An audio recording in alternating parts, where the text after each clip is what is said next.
Bismillahirrahmanirrahim. Assalamualaikum warahmatullahi wabarakatuh.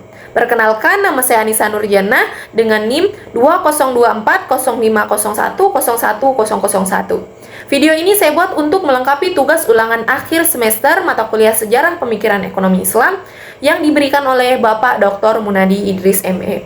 Di sini saya akan memaparkan materi mengenai pemikiran ekonomi Asy-Sya'bani. Langsung saja, Asy-Sya'bani memiliki nama lengkap Abu Abdillah Muhammad bin Hasan bin Farqad Asy-Sya'bani.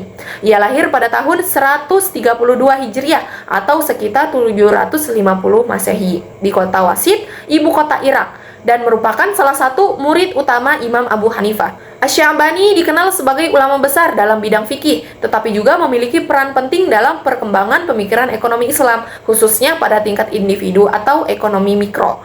Pemikirannya banyak bertuang dalam kitab Al-Kasb, atau kitab yang dianggap sebagai salah satu karya paling awal dalam sejarah Islam yang membahas masalah ekonomi secara sistematis. Pemikiran ekonomi Asy-Sya'bani muncul sebagai respon terhadap pandangan zuhud yang berkembang pada masa itu, yaitu sikap menjauhi dunia secara berlebihan dan menganggap bekerja serta mencari harta sebagai sesuatu yang tidak penting.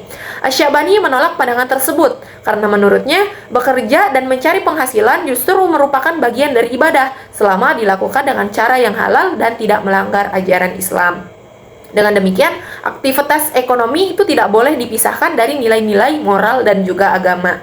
Adapun beberapa pemikiran Asy-Sya'bani tentang ekonomi mencakup beberapa hal, yaitu yang pertama itu mengenai konsep al-kasb, yang berarti bekerja atau usaha untuk memperoleh penghasilan. Ia mendefinisikan kerja sebagai usaha manusia untuk mendapatkan harta melalui cara-cara yang halal. Dalam pandangan Asy-Sya'bani, tidak semua kegiatan yang menghasilkan uang itu dapat disebut sebagai aktivitas ekonomi yang dibenarkan. Suatu pekerjaan baru dianggap sah jika barang atau jasa yang dihasilkan itu halal, cara memperolehnya tidak melanggar syariat, dan juga tujuannya tidak merugikan orang lain. Oleh karena itu, ekonomi Islam menurut Asy-Sya'bani itu sangat menekankan etika dalam produksi. Kemudian yang kedua yaitu Asy-Sya'bani juga membahas hubungan antara kekayaan dan kemiskinan. Ia berpendapat bahwa hidup dalam keadaan cukup dan sederhana itu lebih baik daripada hidup dalam kemewahan yang berlebihan. Kekayaan itu tidak dilarang dalam Islam, tetapi berpotensi membuat manusia itu lalai, sombong, dan juga terlalu mencintai dunia. Oleh karena itu, harta itu sebaiknya digunakan untuk tujuan yang baik seperti memenuhi kebutuhan hidup, membantu sesama, dan juga mendukung kegiatan sosial.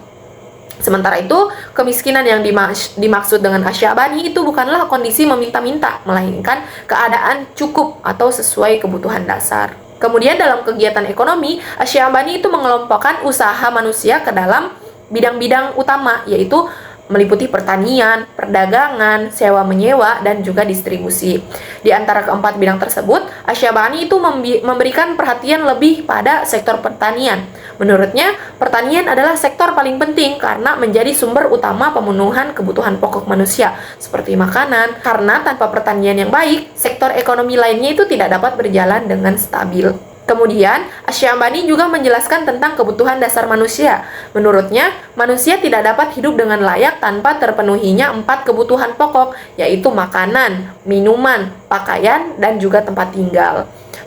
Pemenuhan kebutuhan ini itu merupakan dasar dari seluruh aktivitas ekonomi. Karena itu, sistem ekonomi seharusnya diarahkan untuk menjamin terpenuhinya kebutuhan dasar setiap manusia, bukan hanya mengejar keuntungan semata. Selain itu, Asy-Sya'bani menekankan pentingnya pembagian kerja dan spesialisasi. Ia menyadari bahwa manusia tidak mampu memenuhi semua kebutuhannya sendiri. Setiap orang memiliki kemampuan, keterampilan, dan waktu yang terbatas. Oleh karena itu, manusia perlu saling bekerja sama dengan membagi pekerjaan sesuai keahlian masing-masing.